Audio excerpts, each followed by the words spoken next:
Assalamualaikum warahmatullahi wabarakatuh. Jumpa lagi dengan channel Dukun Mobil Nono. Ini kita lagi menurunkan mesin Panther 2.5 turbo Euro 2. Jadi yang turbo Euro 2 itu perbedaannya sama-sama turbo dengan generasi sebelumnya, tetapi sudah ada EGR-nya. Nah, ini adalah yang namanya EGR ya. EGR adalah singkatannya adalah exhaust gas recirculation. Jadi EGR itu tujuannya adalah menyuntikkan gas buang ke dalam intake manifold. Tujuannya apa? Untuk memasukkan udara kotor atau asap pembakaran tersebut ke intake manifold. Tujuannya adalah apa? Tujuannya adalah untuk mengurangi gas beracun. Kalau nggak salah namanya adalah gas NOx ya. Gas itu terjadi apabila terjadi panas di dinding silinder yang terlalu panas ya. Jadi akan timbul hal tersebut. Gas NOx itu makanya dimasukkan gas buang ke dalam intake manifold untuk selanjutnya ikut dibakar di dalam ruang bakar. Itu adalah gunanya adalah untuk menurunkan panas di dinding silinder. Menurut teori yang saya baca begitu. Nah, efeknya apa? Efeknya adalah gas yang kotor tersebut itu akan mengurangi panas di ruang bakar, mengurangi panas di dinding silinder. Gas NOx-nya akan turun, tetapi secara tidak langsung juga mengurangi tenaganya juga ya. Nah, kenapa kok ditambahkan dengan alat seperti ini? Itu adalah persyaratan, adalah untuk syarat untuk bisa sesuai standar dengan Euro 2. Yang generasi lawas, generasi lama itu belum ada EGR-nya seperti ini. Jadi tidak ada gas buang yang disuntikkan ke intake manifold, itu tidak ada. Nah, tapi kebanyakan untuk pengguna Panther itu terus mau menonaktifkan EGR-nya karena ternyata EGR itu emang benar gas beracunnya turun, tetapi tenaganya juga ikut turun. Makanya banyak yang dibuntu ya. Ada yang dibuntu di sini, ada yang dibuntu di membrannya sini. Jadi ini ada vakumnya ini dibuntu dengan pelor bisa, sehingga ini menjadi tidak aktif. Jadi tidak jadi membuka ya, dalemannya sini tidak jadi membuka. Nanti akan kita preteli supaya teman-teman tahu kerjanya itu bagaimana. Akan mencoba mempreteli ini ya. Kita preteli terlebih dahulu EGR. Nah, sebelumnya akan kita kasih gambarnya dulu. Ini jalurnya EGR itu di mana? Dari mana? Nah, jalur EGR itu adalah ini dari knalpot ya, dari intake, dari exhaust manifold. Di sini kita lihat exhaust manifold. Exhaust manifold ya ini. Jadi exhaust manifold ini gas buang. Ini ada gas buangnya. Terus masuk lagi ke intake sini. Terus yang membuka itu adalah dua membran ini ya. Nah, dua membran ini bekerjanya diatur oleh ada kontrolnya, ada sejenis ECU-nya. Jadi tergantung RPM mesin dan kombinasi akselerasinya. Jadi maksudnya gini, ini kombinasi gas, ini bukaan gas, ini ada penghitungnya, sudut bukaan gas ini akan diproses oleh controller EGR-nya. Nah, di situ akan menentukan bukaannya ya, di RPM berapa, di beban berapa, itu dihitung oleh ECU yang sensornya ada di sini,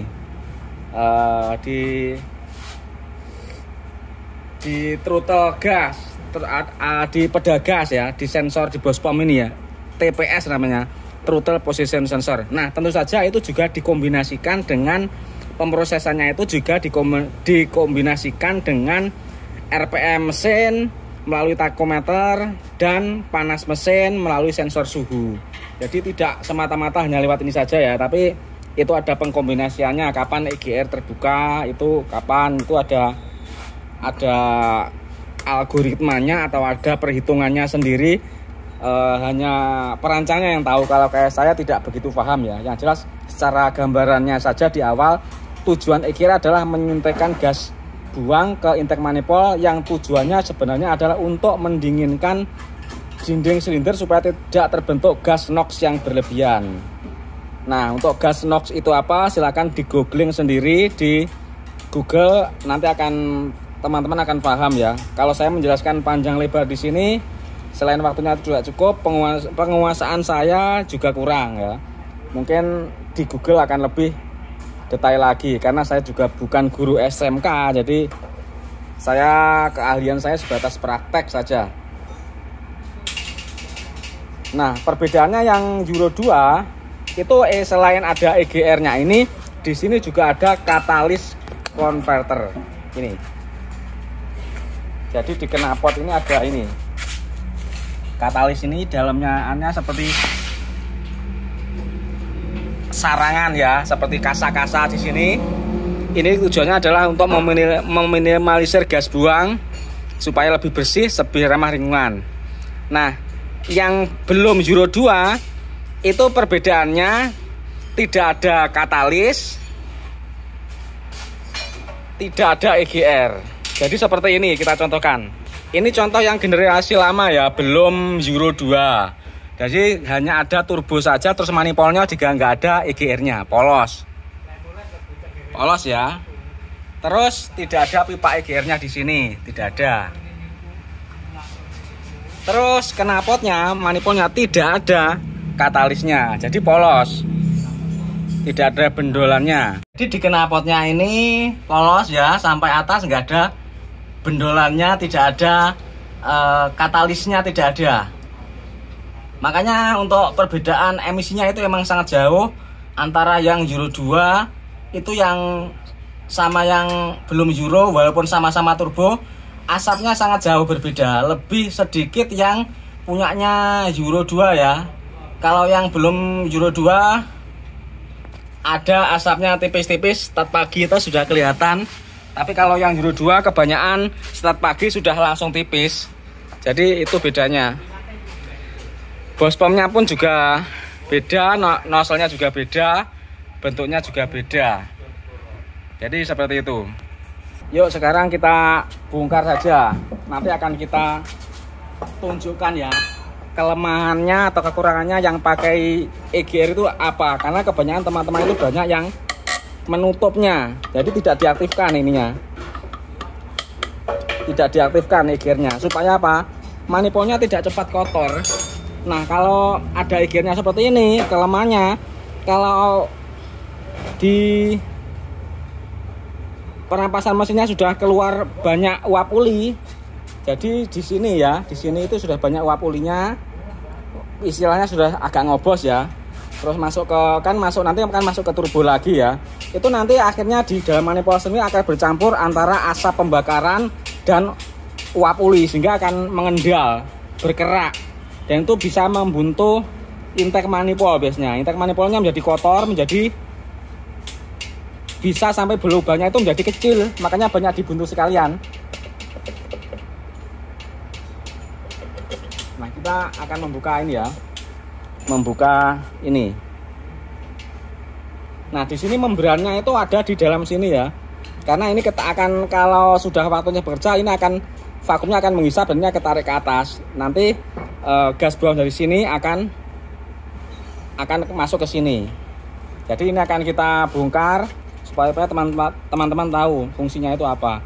Jadi mematikan EGR itu bisa, yang saya katakan tadi, bisa membuntu lewat sini, bisa membuntu cuma lewat vakumnya saja juga bisa. Ini akan coba kita hisap, nanti ini akan bergerak ke atas.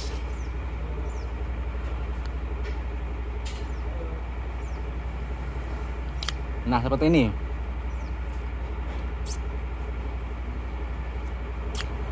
Nah, ini bisa kebuka, ketutup berdasarkan hisapan. Nah, kalau mesinnya itu sudah mulai ngobos, asap yang masuk ke sini bercampur dengan uap uli sehingga nanti akan memenuhi sini ya. Manifold sini akan kotor. Ini akan kita coba buka sekalian ya, kotor apa enggaknya. Karena bisa bila dilihat ini manifoldnya ini emang kotor. Lihat. Manifold yang berteknologi EGR itu pasti dalamnya itu pasti seperti ini ya, banyak jelaga dan kerak di dalamnya karena emang memasukkan gas buang ke dalam intake manifold. Ya seperti ini. Nanti kalau kita congkel dengan obeng itu akan banyak tebal ya. Seperti inilah. Jadi seperti inilah manipulnya mesin ber-EGR itu seperti ini.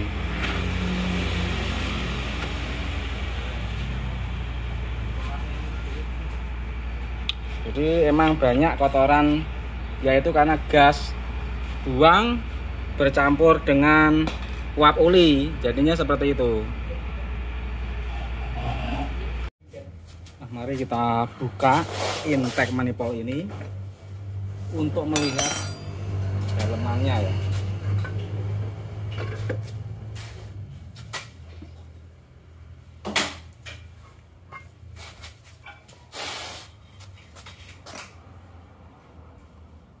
Seperti ini. Makanya kalau punyanya EGR ada turbonya, ada EGR-nya, itu pasti lebih tebal ya. Kotorannya itu lebih tebal, lebih keraknya lebih banyak daripada yang non EGR. Banyak kasus ini yang sampai lubangnya itu menjadi kecil, jadi tinggal separuhnya itu ada. Jadi saking tebalnya itu tinggal separuh itu ada. Jadi inilah kelemahan dari EGR itu seperti ini.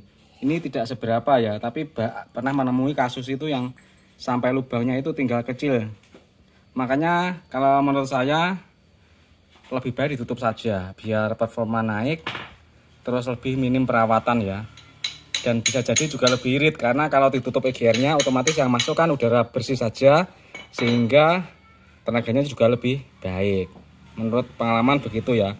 Walaupun secara teori mematuhi aturan adalah EGR-nya harus difungsikan, tapi kenyataannya praktek di lapangan itu ternyata dibuntu EGR-nya itu malah lebih enak.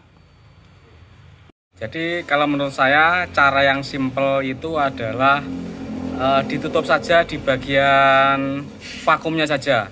Nah, dengan ditutup di bagian vakumnya saja itu nanti sudah tidak bekerja, EGR-nya sudah tidak bekerja. Jadi simple ya, tidak usah menutup dengan memakai packing, tapi cukup ditutup di bagian vakumnya saja pakai pelor ya, kecil gitu.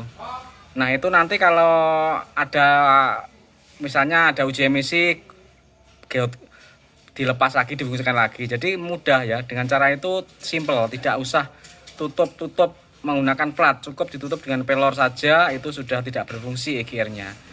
Ya dari kontrolernya tetap bekerja, tapi aktuatornya itu yang sudah tidak bekerja karena sudah tidak bisa menghisap membran lagi. Jadi membrannya mati, tidak bekerja. Jadi tidak akan pernah terjadi pemasukan gas buang ke intake manifold lagi. Seperti yang saya tunjukkan tadi, di bagian vakum itu ditutup dengan pelor saja, lebih simple. Nah jadi sewaktu-waktu untuk mengembalikan ke asal itu gampang, lepas pelornya pasang lagi. Kalau non aktif kan pasang pelor, pasang lagi, jadi seperti itu. Oke, terima kasih, semoga sukses.